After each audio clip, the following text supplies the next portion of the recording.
Chapter 1. Failure and Success. The older Monsieur Bovary, Monsieur Charles Denis Bartholomew Bovary, had been a good-looking man when younger, with a big moustache and rings on his fingers.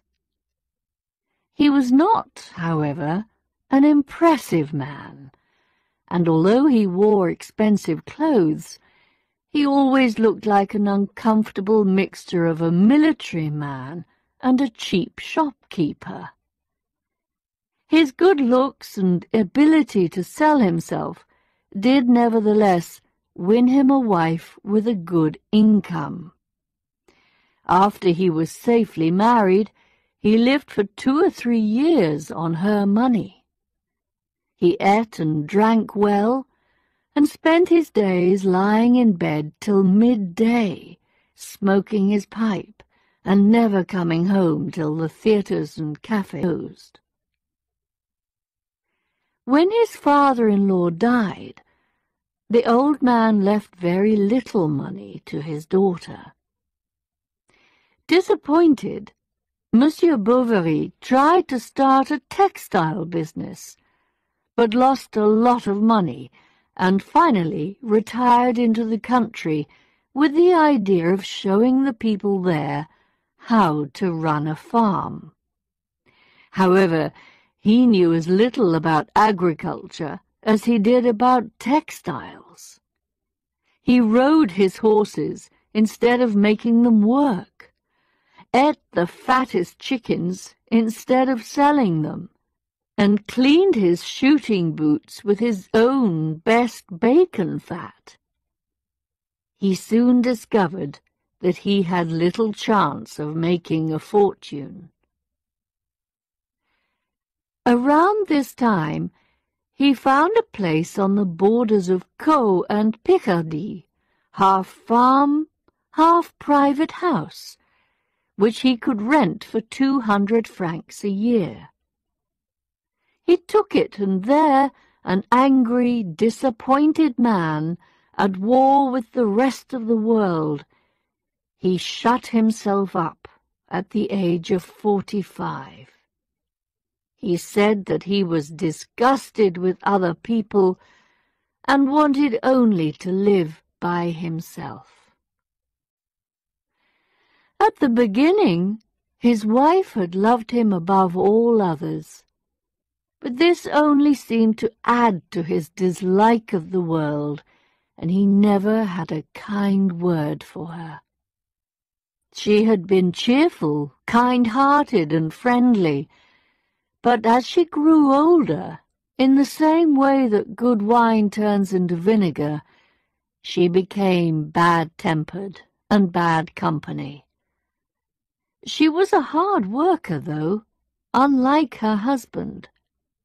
She was always on her feet, always busy, hurrying to see the lawyers, knowing exactly when the next bills had to be paid. Indoors, she was always working, sewing, washing, keeping an eye on the men and paying them their wages. Her lord and master, paying no attention to what was going on around him, sat smoking by the fire. When the first Madame Bovary had a child, it became the centre of her world. The child's father, however, would have been happy to let him go without shoes. He said that it would be more natural not to give him clothes than to let him run around like a young animal. In contrast to his wife's ideas, he thought a boy would grow up to be a better man if he undressed in the cold, learned to drink alcohol, and laughed at the village priest. The child, a gentle little thing, made little progress in this kind of education. His mother always kept him close to her. She cut out pictures for him from the newspaper and made up countless stories. In loving her son, She was looking for something to make up for the loneliness of her life. She dreamed he would be famous. She could see him as a tall, handsome, clever man, high up in the government service. She taught him to read and to sing, while she played on her old piano. Monsieur Bovary said this was all a waste of time. How were they ever going to afford to educate him for a government job or help him start in business? Madame Bovary bit her lip and did not argue with her husband, and the child was allowed to run wild in the village.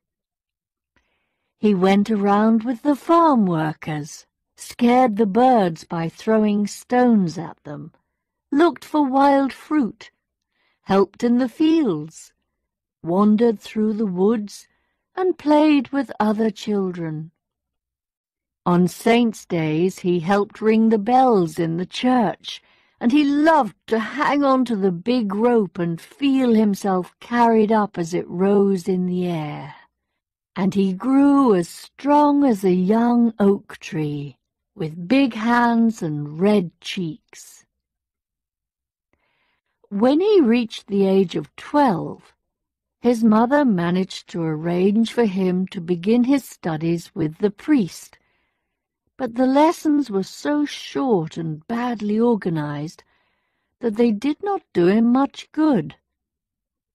Sometimes it would be hot, and the child would grow tired, and before long the old man would be sleeping with his mouth wide open. At other times the priest would see Charles playing with his friends and would call him over to test his Latin verbs. But then, perhaps, it would begin to rain, or someone they knew would come along, and lessons would be over for that day. The priest always had a good word for his pupil, though, and said that the young man had a very good memory.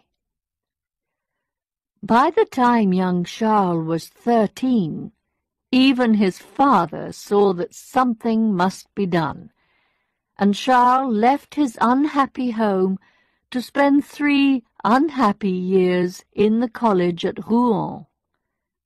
He wrote to his mother every week.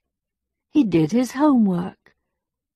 He never did very well in his studies, but he never failed altogether. At the end of 3 years, his mother took him away from the college with the plan that he should study medicine. She got him a room on the 4th floor of a house overlooking a little river. She made arrangements for his meals, found some bits of furniture, a table and a couple of chairs and an old bed, and made sure there was plenty of firewood to keep her poor boy warm. After a week of preparations, she went back home, asking him over and over again to look after himself and to study hard. The list of lectures which he read at the beginning of the term made his head spin. There were lectures on subjects he had never heard of, with names he could not even pronounce. He listened as hard as he could, but he could not understand what the lecturers were talking about. However, he attended every lecture and filled notebook after notebook.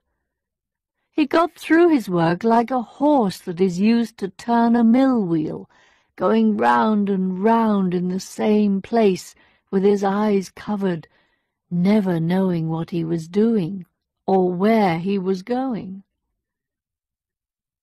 Charles failed his medical examinations the first time. The course was too difficult for him.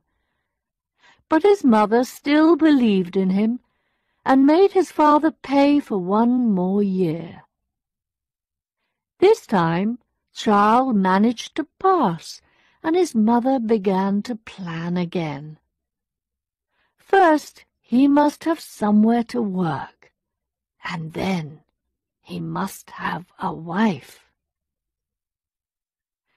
The first problem was solved when the old doctor in Tostes, a small town near Rouen, died. Charles became the next doctor.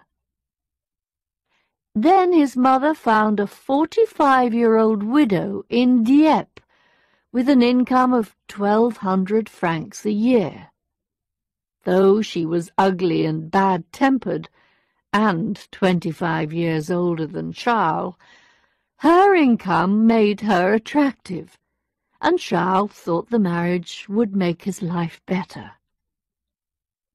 He thought he would now have freedom and money to spend. He was wrong. His wife was in charge. She told him what to say and what not to say. She opened his letters, watched his movements, and when women patients were in the surgery, she listened from the next room. At night, when Charles came to bed, she put her long, bony arms round his neck and told him all her troubles. He did not love her. He loved someone else. Yes, she knew she would always be unhappy, and she always ended by asking him for some medicine and for a little more love.